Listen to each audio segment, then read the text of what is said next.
Good morning, everyone, and welcome back to our seventh Fireside Reflection. Good morning, Laura. Good morning, Paul. Nice to see you. Thank you. Nice to be seen. Good morning, Scott. So Thank you true. again for doing our production with us.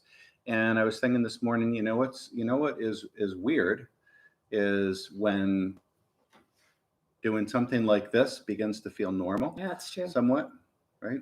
So, so we started 7 weeks ago. We are still here. We are going to be continuing this, and over the last 7 weeks, we have been talking about a number of different things, and always basing it on Scripture. Laura and I were talking recently about this week, and we said, let's talk about prayer. Right. And at first I was thinking about, we could just kind of talk about prayer and methods of prayer and so forth. Laura found some really wonderful passages. There's so many passages that you could be referring to, but she found a bunch of really great passages that you have emailed to you, both scripture passages on prayer and then a number of prayers themselves. And so what we're going to be doing today is we're going to be going through these passages one at a time and kind of part by part as we've been doing. And I was once again astounded at how much richness and depth there is once you just kind of pause and stop and start thinking about the different sections. I know that there's way more than we're ever going to get to be able to get to talk about today, kind of in fullness. But let's see how far we get. And That seems to be our mantra. I think it There's is. There's always so much more. There's so much more, right? There's always so much. Yeah.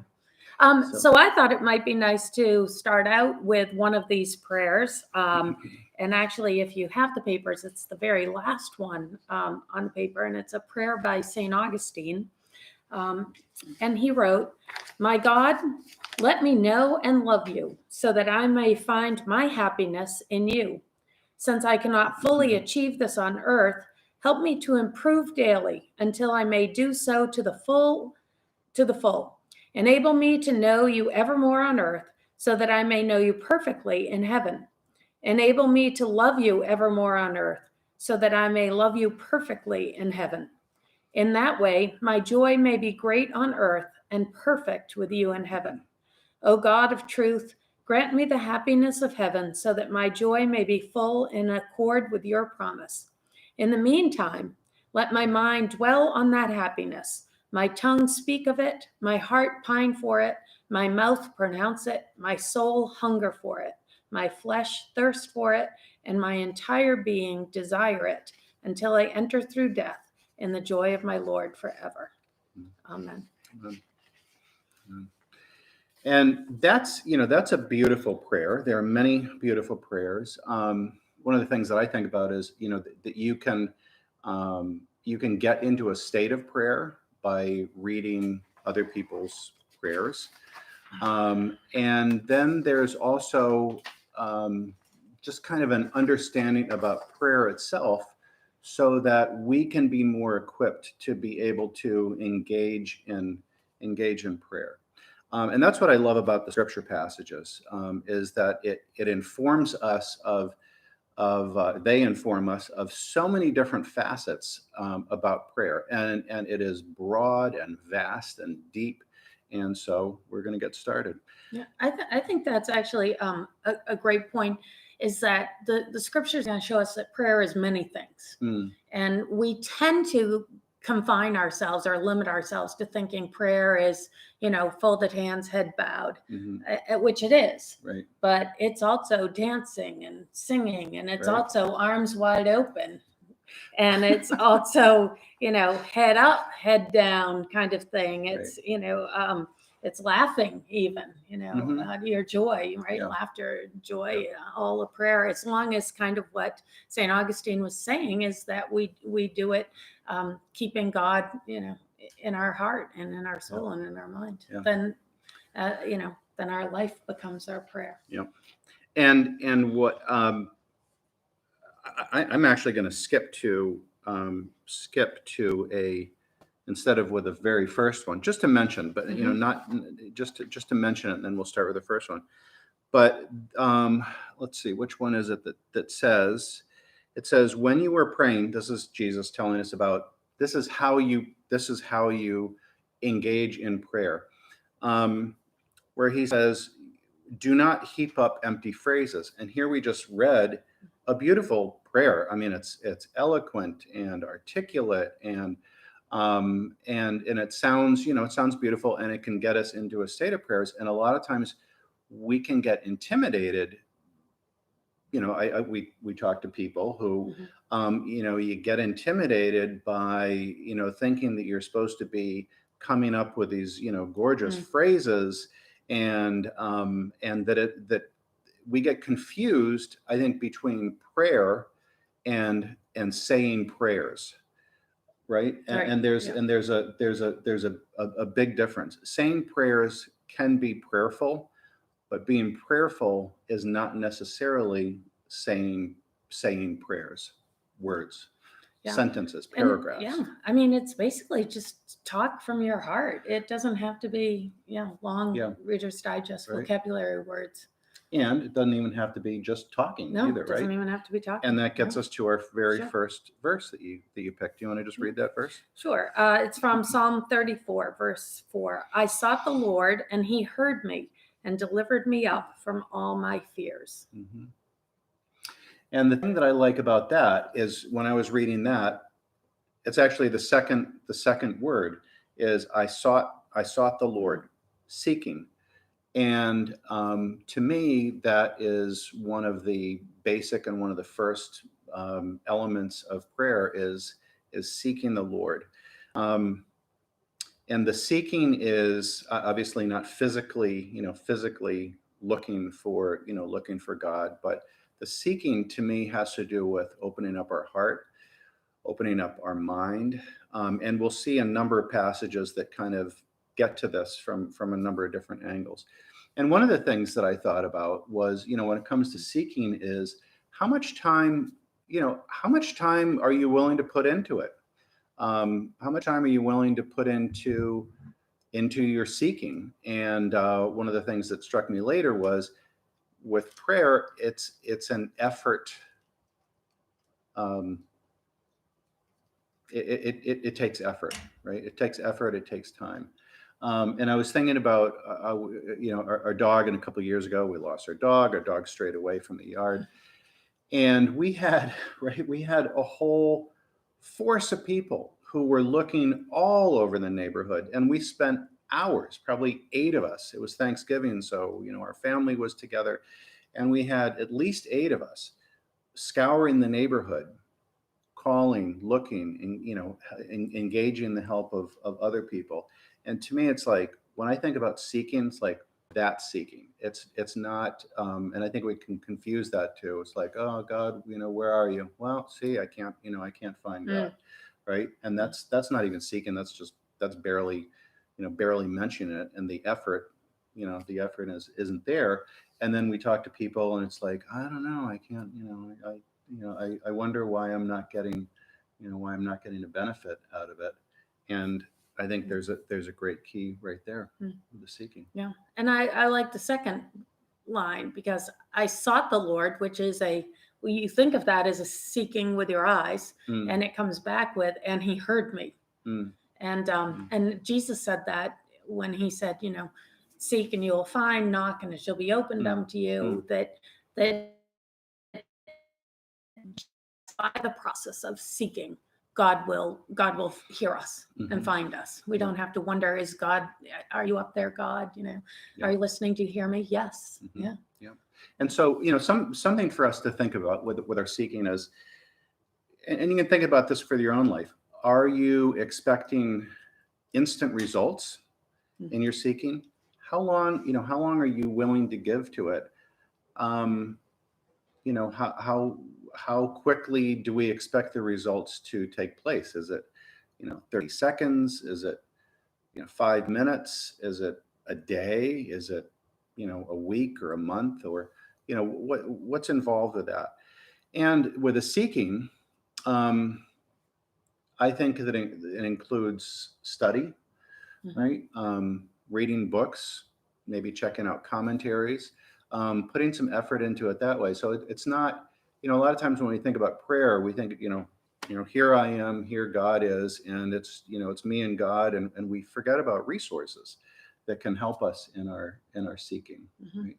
To get us out of our own, minds. Um, Yeah. Yeah. Consulting experts in the field, right? And Mhm. there's a great resource that you checked out last night. I think you check it out every day or nearly every day. That Yeah. that great book of Yeah. Jesus Calling. yeah. I just love that book. We have lots of copies. If you haven't had, I haven't given you one. I feel like I've given Mhm. out probably Mhm. 50 of them. Um, just a great little book because it's written in just conversational talk, and Jesus is talking to us, calling us Mhm. to him. And the author is clearly divinely inspired, Mm. in touch with Jesus and God and spirituality and all that. Mm. It's just Yeah. beautiful. Yeah. And I think in hearing, because I mean, there's been a number of times when on a bike trip, I mean, you Yeah. were reading, and there were Yeah. passages that seemed to really fit the moment. Yeah. And what that says to me about the seeking is sometimes through not just our voice and our mindset and us and God, but then there's this other resource that you read, and sometimes in hearing something through a different person's voice, Mhm. a different person's perspective, that too can kind of wake us up and open our minds and Yep. open our hearts in a new way of understanding God, of understanding our life, understanding our problems, and that type of thing. So it's a Yeah. beautiful, Yeah. It's a beautiful beautiful thing. resource. Yep. Um, Can I do the next? yeah. So Is then that the all next you one. got? Hmm. So the next one from Philippians, I also love. Do not be anxious about anything, but in everything by prayer and petition. Mm. Get back to that. With thanksgiving, present your request to God, and the peace of God, which transcends all understanding, will guard your hearts and your minds in Christ Jesus. Finally, brethren, whatever is true, whatever is honorable, whatever is right, whatever is pure, whatever is lovely, whatever is of good repute, if there is Mm. any excellence and if anything worthy of praise, let your mind dwell on these things. Mm. That's great advice for where we are today. Yeah. Right? If let your mind dwell on these things. Well, we want to go back to the front, but that's Hmm. just, it's easy to dwell on Fox News and CNN and Hmm. not good Yeah. stuff on, coming Right. out of there. So, And that makes such a giant difference. So in the beginning, it talks about, it says, in everything by prayer and petition, or prayer and supplication. And, I've read that hundreds of times. And honestly, today was the kind of the first time, and just slowing down and breaking it down, I just noticed it says, prayer and petition, or prayer and supplication, and it lists two different things. And usually I think, hey, wait a minute, aren't they the same thing? The prayer and asking. I mean, isn't that what prayer is about? Is just asking God for help and right? But I thought it was fascinating that it lists two different things. Petition is one part of prayer, asking God, but there's this whole other element of prayer and being prayerful, that this I think unlocks for us, and I think that it begins to unlock it with the next couple of words, where it says with thanksgiving, mm. right? And We so talk a lot about gratitude, right? And yeah, yeah, with Thanksgiving, yeah, gratitude. and how gratitude, how giving thanks is not only I was going to say it's a brilliant resource. It's a brilliant tool. It's a method of prayer in itself, with thanksgiving. So if when we're stuck in our problems, we're stuck in our news, we're stuck in our problems, we're stuck in lousy feelings, we're stuck in kind of rehashing all the wrong things, then this is giving us a clue and instruction, saying, first thing you do, what do you do?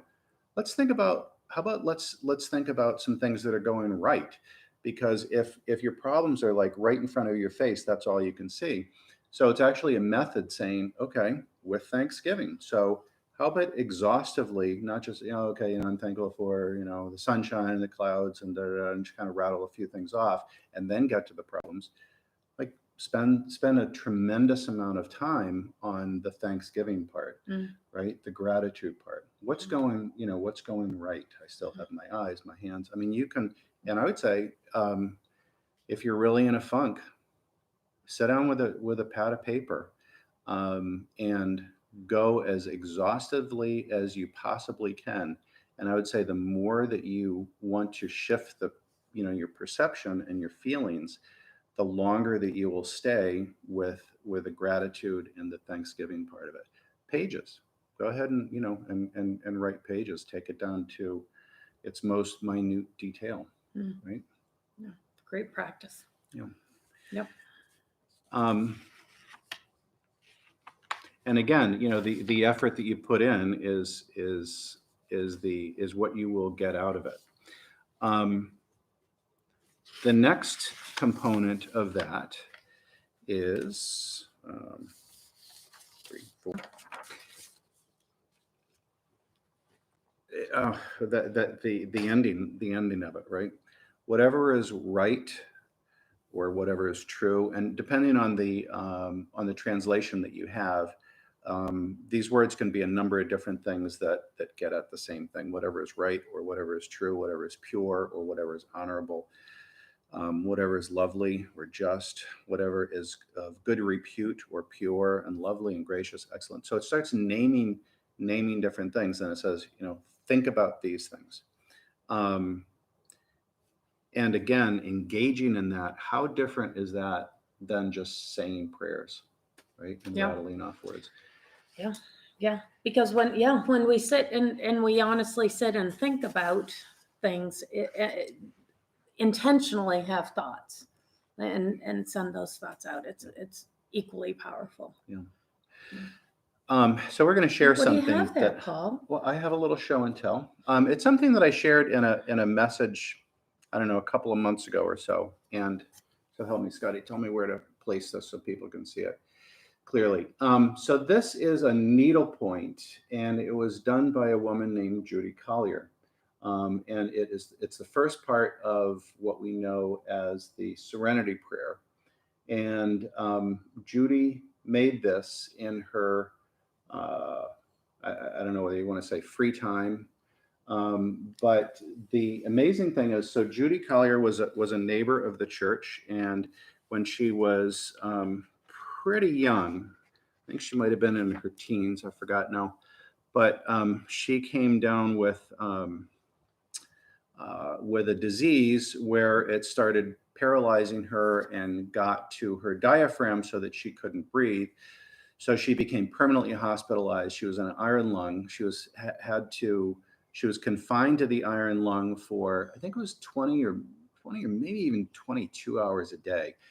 And then part of her practice and therapy was being on the breathing bed. And it was a long bed, the head's at this end, the feet are this end, and it would go back and forth like this. And when it would drop to the head, the diaphragm would push up, and that would expel her air because she couldn't do it with her muscles. And then the head would go up, and it would drop down. And the head would be going up and down by about 4, maybe 5 feet. So you're just constantly for like 20 hours a day, up and down and up and down. So there's a lot of things that she could have been focusing on. I mean, why me? Whole laundry that problems, complaints, anything like that. She would be telling me about the beautiful weather. She had a little tiny window that she could see a tiny, tiny square of life outside, and she would be focusing on that. And with her, with a little teeny bit of time that she did have, not in this bed, every day she spent a little bit of time making that needlepoint. And then she said she wanted to make it so that she would have something to give to the church. So here she's thinking about, what do I have to offer? What do I have to be able to give to others? And in my condition, that to me says a lot about the power of what are you thinking about? What are you, what are you focusing on, and the difference that can make in your life? Yeah. Yeah. That's beautiful. Yeah. So next thing is, let's see, there's the next passage. You want to read that next passage? Where are we? This is, I think it's just the third Just- one. Is it the third one? This is the confidence. This is the confidence we have Yep. in approaching God, that if we ask anything according to his will, he hears us. 1 John 5:4. Right. That's a packed full That's line. giant. That's giant. Just right. I mean, yeah, just right there. This is the confidence we have in approaching God, that if we ask anything according to God's will. Right. So anything? Anything. So ask anything at all. No, just ask anything So, according to God's will. Right. And how do you know God's will? By spending time in prayer and getting to know God and trying to discern that. And yeah, that's the clutch point right there.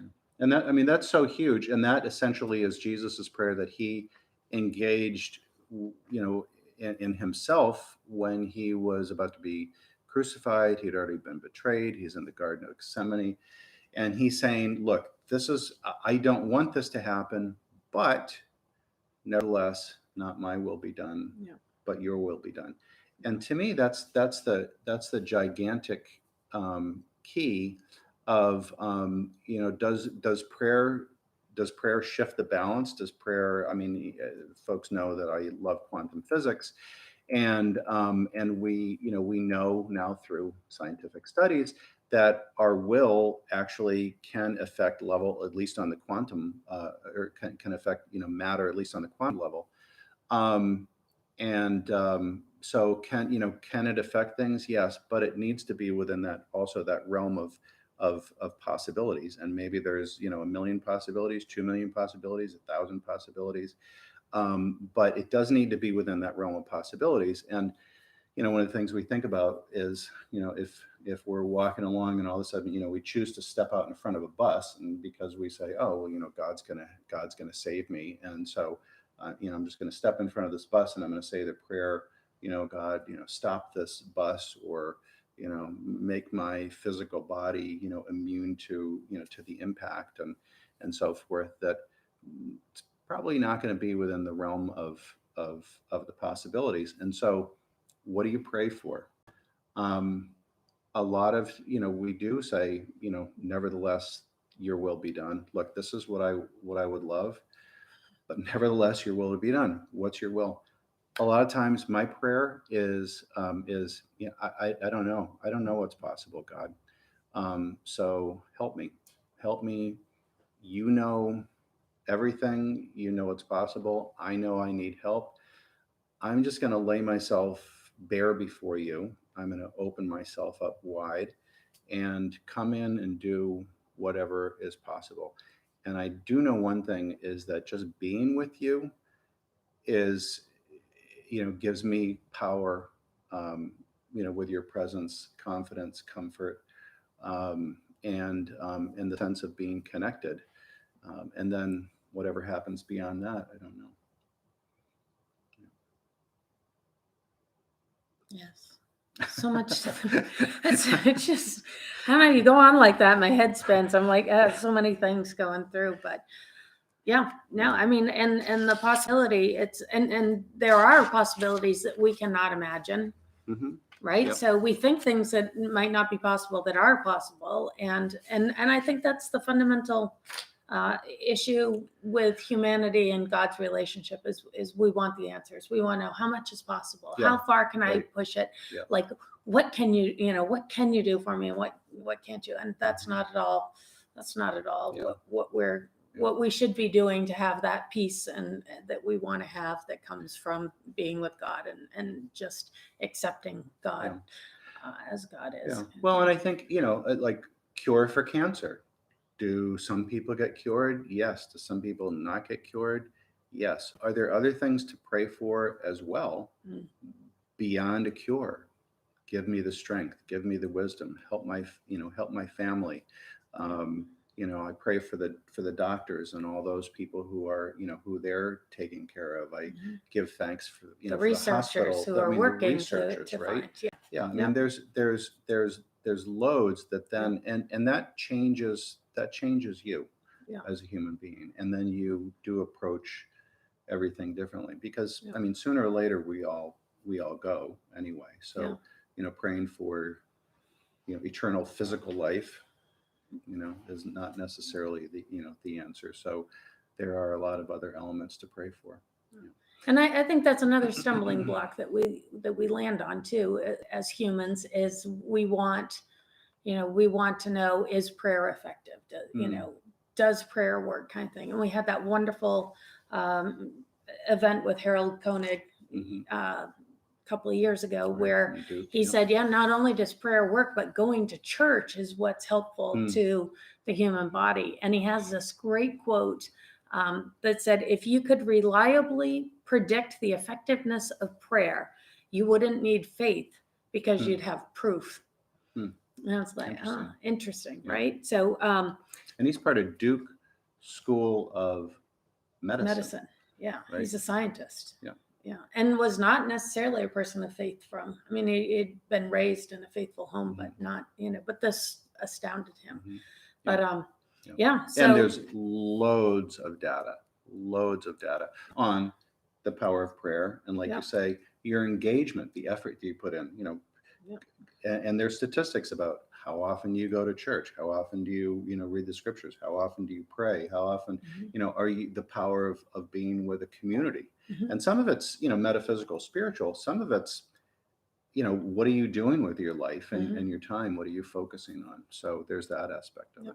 And I think also the point that he that also made, the studies found in these blind study groups that people, when you knew the person's name, one group knew the person's name, one group did not know the person's name, and they both prayed equally fervently for the people, and everybody assumed that the people of whom they knew the name would do better because they're praying by name. But what they found was they had equal results. So the act of prayer in itself, intentional prayer for healing for those who are hurting, healing for those who need to find God or looking for love, or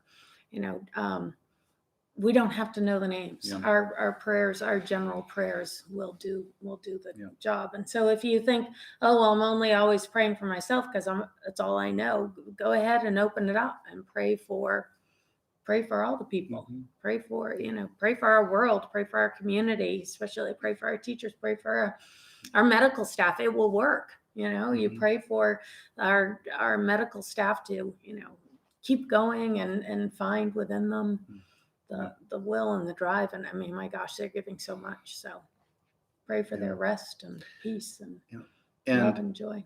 And one of the things that we were talking about before is that a lot of people come to to us because this is what we do, and they say, how do you pray? I really don't know how to pray. And we were talking before about, there's a little quote that I saw on Facebook or online or something that says, a good meditator is one who meditates. And there's a picture of a beautiful little girl and with her eyes closed. And the same is true for prayer. A good prayer is one who prays. And how do you learn? I think you just do it and you practice it. And that's where part of it. And I think that a lot of it actually has to do with us. And I'm just gonna kind of skip to one of the later passages where Jesus says, therefore I tell you, whatever you ask in prayer, believe that you have received it. And this is part that has to do with us, which is the belief part. And this is something that I've talked about before, but science believes this part 1,000%. Pharmaceutical companies, multi-billion-dollar pharmaceutical companies believes in this part 1,000%. And in science, they'll call this the placebo effect. And they study and study and study and study and study. And people get, a certain percentage of people get better with a placebo. And this isn't just the drug companies, but people who've had, one group has surgery, the other group doesn't have surgery, but they think that they had the surgery. A portion of that group gets better. And this is a part that science says we can't, we can't explain. But the one thing that they know extraordinarily well is that the power of belief, there is something incredibly powerful that, yes, can even change our physiology. And we might, think that that's woo-woo, metaphysical stuff.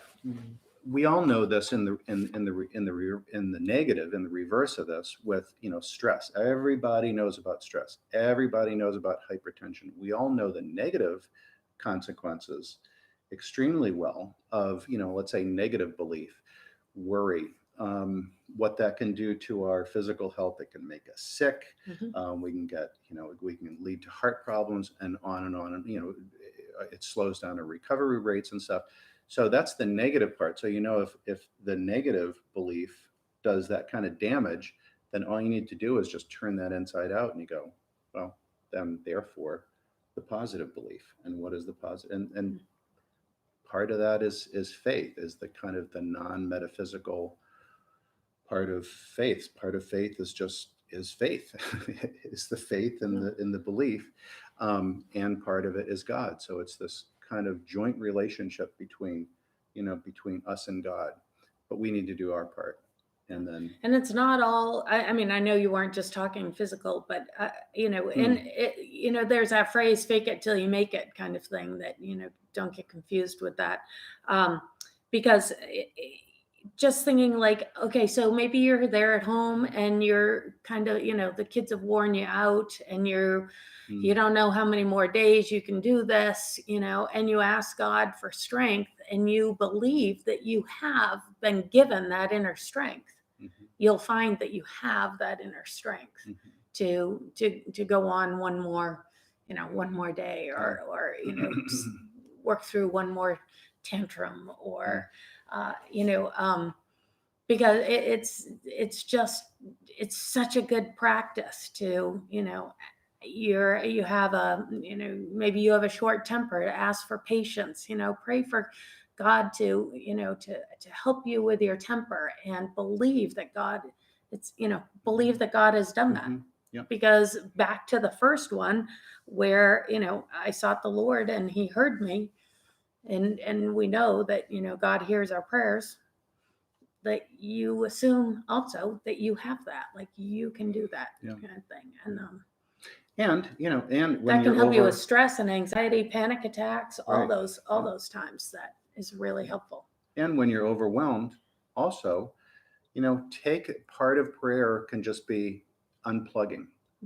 You unplug, you stop the momentum and the trajectory of what you're doing and where you're going, of the stimulation, the overstimulation, the worry, and if you can physically, and everybody has some moment, that we can do this. I mean, if it's 5 minutes, if it's 2 minutes, just to kind of unplug, unplug, and just, I would say, close your eyes, even shut down that stimulation, and just have silence, and just say, okay, I'm just going to take 2 minutes to do nothing. I'll welcome God and God's presence into this. I don't even have to understand what that means. What does it mean to welcome God's presence? I have no idea. Fine, just do it anyway. Welcome God into your heart. Welcome Christ into your heart. You don't have to know what that means. You just do it, and you take that time, and that act will help. Obviously, if you can do that more often and for longer periods of time, fine. But with prayer, as if with everything else, something is better than nothing. And speaking of that, we, where there's so much here, fortunately for us, for you, for all of us, we're going We'll to probably be here next week. Probably. Right. Chances are. As I say, God willing. But truly, and we're gonna continue this, and then we're gonna get into Lord's Prayer. We've talked about Lord's Prayer with the men's group, with the women's group. We've talked about it in the pulpit. But if for as much as I've looked into it, and and you take the Lord's Prayer apart, that in itself is just absolutely packed. Yeah. In terms of a method of prayer. Yeah, and again, I mean, all of these scriptures come alive when you look at them and they show you different things. And that's that same with that Jesus Calling book. It's the same with the scriptures. It's same with the Lord's Prayer. I mean, we say it, and then suddenly one day something jumps out at us like, oh, I get that. Right. Like that, A new that epiphany. means something to me Right? now. You've been with it for your whole life. Yeah. A new epiphany. Yeah. So we're going to do that next week, All and right. we're going to wrap this up for today. And we invite you to engage in prayer. Take the time, seek, invite God into your life, into your presence, invite Christ into your life, into your mind, into your heart, into your presence, into the situation, and persist. So shall we? Yeah. With the Lord's Prayer? Sure. All right. Our Our Father, Father, who art in heaven, hallowed be thy name. Thy kingdom come, thy will be done, on earth as it is in heaven. And give us this day our daily bread, and forgive us our trespasses, as we forgive those who trespass against us. And lead us not into temptation, but deliver us from evil. For thine is the kingdom, and the power, and the glory forever. Amen. Have a great week. Good to be together.